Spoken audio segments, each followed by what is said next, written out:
Hello students, मैं Veena Purohit, assistant professor, government MS college Bikaner.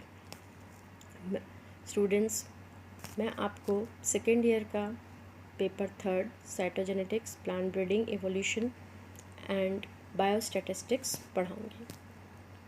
हमारा पहला यूनिट है cell, the basic unit of life. Now first question arises is what is cell.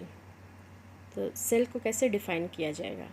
The cell is a basic unit of life, as no living organisms can have life without being cellular, because cell is a unit of both its structure and function. साधारण शब्दों में कहा जाए कि cell जो है, हमारी पूरी बॉडी जो है वो सेल से बनी हुई है। जिस तरह से एक घर बनाने के लिए काफ़ी सारी ईंटों की ज़रूरत होती है, उसी तरह से हमारी बॉडी का ईच एंड एवरी ऑर्गन जो है वो काफ़ी सारी सेल से मिलकर बना हुआ है। अब लिविंग ऑर्गेनिजम्स जो हैं वो दो प्रकार के होते हैं, unicellular organisms and multicellular organism. Those organisms which are made up of single cells are called as unicellular organisms, जैसे कि amoeba, chlamydomonas, bacteria, yeast etcetera. अब इनके अंदर एक ही सेल है, लेकिन they are capable of independent existence and they are able to perform all the essential functions of life. एक सेल ही सारे कार्य करता है और इंडिपेंडेंटली वो एग्जिस्ट भी हो सकता है। दूसरे होते हैं मल्टी सेलुलर ऑर्गेनिजम्स, जैसे कि प्लांट, ह्यूमन बींग्स एक्सेट्रा। ये काफ़ी सारे सेल से मिलकर बने हुए हैं। अ हायर प्लांट और animal contains billions of cells. For example, एक न्यूली बॉर्न ह्यूमन इन्फेंट के अंदर 2 × 10⁻12 सेल्स होती हैं, और जैसे जैसे human body increase in weight होती है, जैसे जैसे वो वेट में इंक्रीज़ होते हैं, उनके सेल्स का नंबर भी इंक्रीज़ होता चला जाता है। तो कहने का मतलब ये है कि multicellular organism cells are the building blocks of the body और basic unit of body structures. हर सेल का अपना एक स्पेशल फंक्शन होता है जो वो परफॉर्म करती हैं। ह्यूमन बॉडी के अंदर 200 प्रकार की सेल्स होती हैं, जैसे कि इरिथ्रोसाइट्स, आरबीसीज, ल्यूकोसाइट जिनको हम डब्ल्यूबीसी कहते हैं, muscle cells, nerve cells, bone cells, gland cells, pigment cells etcetera. ये जो सेल्स हैं उनको जब हम काफ़ी सारी सेल्स जब मिल जाती है तब उनको हम कहते हैं tissue. Cells working together on the same job are called tissues. जब ये टिश्यूज़ एक साथ काम करती हैं तो इनको हम कहते हैं ऑर्गन्स। जब ये ऑर्गन्स एक साथ काम करते हैं तब हम उनको कहते हैं organ system. System working together on the same job are called as organ systems. जिस तरह से आप ये डायग्राम में देख रहे हैं, सेल्स जब काफ़ी सारी सेल्स इकट्ठी हो गई तो वो बन गई टिश्यू। टिश्यू के इकट्ठे होने से बन गया एक ऑर्गन, और ऑर्गन के इकट्ठा होने से बन गया एक ऑर्गन systems. अब occurrence of different type of tissues, organ and organ system results in division of labor or perform different functions of the body by specialized structure. Her tissue, organ और organ system जब एक साथ unite हो जाता है तब उनमें division of labour हो जाता है। जैसे कहने का तात्पर्य है कि जैसे आँख है, नाक है, सबका अपना अपना फंक्शन है। सारे स्ट्रक्चर सेल से बने हुए हैं, लेकिन हर ऑर्गन ने अपना एक एक फंक्शन उनका हो चुका है। अब cells are not only the building blocks of the organism. Cells को खाली केवल हम ये नहीं कह सकते कि वो हमारी बॉडी का स्ट्रक्चर बनाती है या पूरी बिल्डिंग बनाती है, लेकिन जितने भी फंक्शंस हैं हमारी बॉडी के वह भी सेल्स कैरी आउट करती हैं। लाइफ जो है हमारी एक जनरेशन से नेक्स्ट जनरेशन में जो जाती है वो भी सेल्स के रूप में ही जाती है।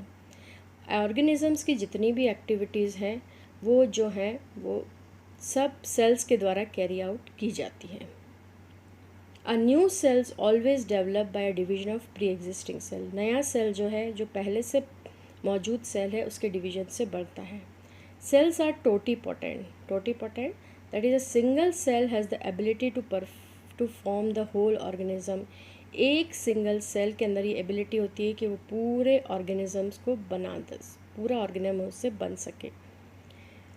ये cell internally each cell is made up of several organelles. जिस तरह से हमारी बॉडी में अलग अलग ऑर्गन्स हैं, हैंड, नोज़, ईयर, आइज़, उसी तरह से सेल के अंदर भी काफ़ी सारे ऑर्गन्स होते हैं, जैसे माइटोकॉन्ड्रिया, गोल्गी बॉडीज़, लाइसोसोम्स। उनको हम ऑर्गन्स नहीं कह के ऑर्गेनलीज कहते हैं। Organelles perform different function just like the ones carried on by different organ systems of the body। जितने भी ऑर्गन्स हमारे बॉडी के अंदर फंक्शन करते हैं, उसी तरह सेल्स के अंदर जितने भी ऑर्गेनलीज होते हैं वे भी अलग अलग फंक्शन करते हैं। जैसे कि cell wall which gives rigidity and shape to the cell, plasma membrane which helps in regulation of substance leaving और entering the cell. Thus, all the life activities of the organisms are present in miniature form in each and every cell of its body। जितने भी organisms की जितनी भी activities हैं वह सारी cell के द्वारा कैरी आउट की जाती है। इसीलिए समरी यह है कि cell is the basic unit of life and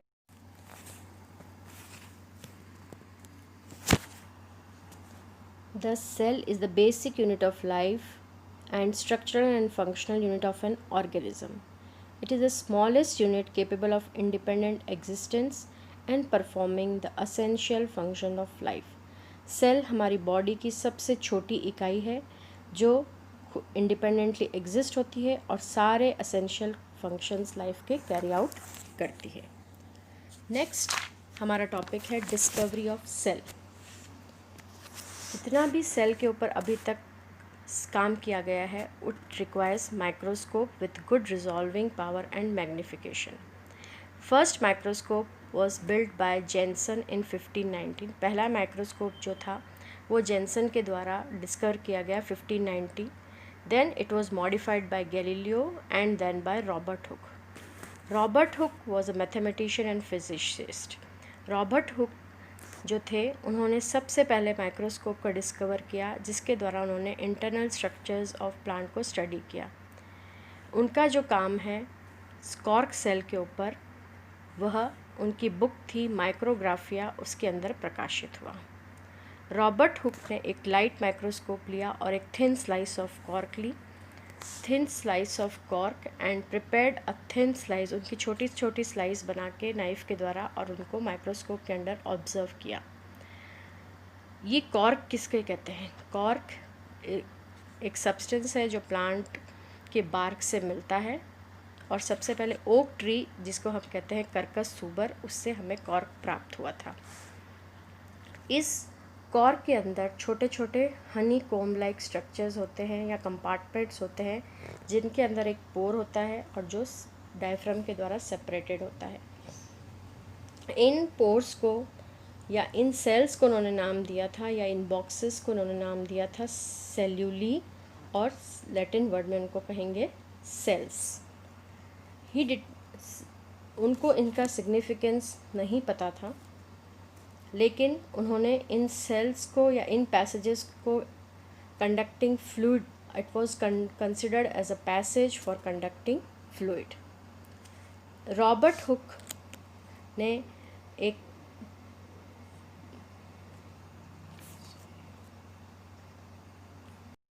name the compartments as cellulae, now known as cells. उनको इन सेल्यूली का सिग्निफिकेंस नहीं पता था, वे मानते थे कि ये खाली एक पैसेज है फ्लूइड कंडक्ट करने के लिए। एंटन वॉन लीवेनहॉक ने एक एडवांस माइक्रोस्कोप डिस्कवर किया, और वे फर्स्ट पर्सन थे जिन्होंने लिविंग सेल्स को ऑब्जर्व किया। 1673 में उन्होंने पॉन्ड वाटर के अंदर माइक्रो ऑर्गेनिजम्स को ऑब्जर्व किया, जिनको उन्होंने नाम दिया एनिमल क्विल्स, जिनको आजकल हम प्रोटिस्ट कहते हैं। ल्यूवेनहॉक ने ही सबसे पहले सेल को ऑब्जर्व किया था, डिस्क्राइब किया था और उसका एक स्केच बनाया था। Next topic is cell theory. Cell theory जो है शेल्डन और शेवान ने पुट करी थी अपना पेपर, जिसका नाम था microscope investigation on the similarity of structure and growth in animal and plants. Matthias Schleiden एक जर्मन बॉटैनिस्ट थे जिन्होंने काफ़ी सारे प्लांट टिश्यू को ऑब्जर्व किया। उन्होंने देखा कि प्लांट टिश्यू जो है एक या अनेक प्रकार की सेल से मिलकर बनी हुई है।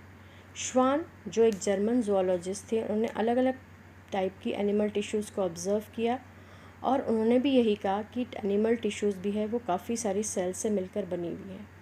उन्होंने ये ऑब्ज़र्व किया कि एनिमल सेल के अंदर सेल वॉल नहीं होती, लेकिन उनके अंदर एक सेल मेम्ब्रेन से वो कवर होती है। शेल्डन एंड शेवॉन ने अपनी फाइंडिंग्स को कंपेयर किया और उन्होंने एक सेल थियोरी को पुटअप किया जिसका नाम है, जो स्टेट करती है कि all living organisms are composed of one or more living cells. जितने भी लिविंग ऑर्गेनिजम्स हैं वो एक या अनेक प्रकार की सेल से मिलकर बने हैं। Cells are the basic unit of structure and function in an organisms. Cells जो हैं वो बॉडी के सारा स्ट्रक्चर और फंक्शन को कैरी आउट करते हैं। Cell comes from pre existing cells. Cell जो हैं वो जो सेल्स एग्जिस्ट हो रहे हैं उसी से बनते हैं। यह जो पॉइंट है कि cell comes from pre existing cell, इसको रुडोल्फ विर्चो ने मॉडिफाई किया था। उनका कहना था ओमनिस सेलुला ई सेलुला। इसका मतलब यह है कि theory of the first 2 points of cell theory was stated by Sheldon and Swan, and the third point, that is the cell comes from the existing cells or omnis cellula e cellula, was put forward by Rudolf Virchow. In other words, Rudolf Virchow extended the cell theory. The finding gave cell theory its final shape. Thank you.